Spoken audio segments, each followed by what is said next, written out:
Continue ಆಗ್ತಾ ಇರುತ್ತೆ. ಖಂಡಿತವಾಗಿ ಆಗ್ತಾರೆ, ಯಾಕೆ ಆಗ್ಬಾರ್ದು?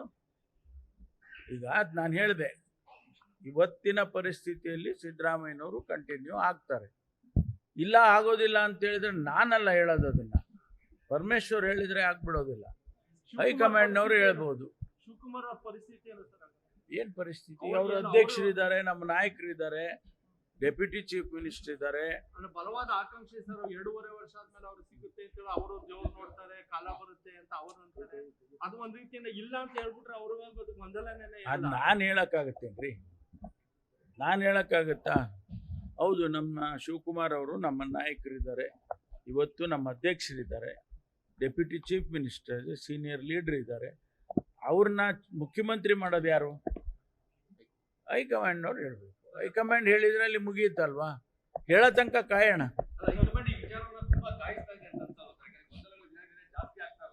ಗೊಂದಲ ಯಾರು ಮಾಡಿ? ಹೈಕಮಾಂಡ್ ಮಾಡಿದ್ಯಾ? ಅಲ್ಲಲ್ಲ, ಮಾತಾಡೋದು ಬೇರೆ ವಿಷಯ. ಅಂದ್ರೆ ಗೊಂದಲ ಯಾರು ಮಾಡಿ?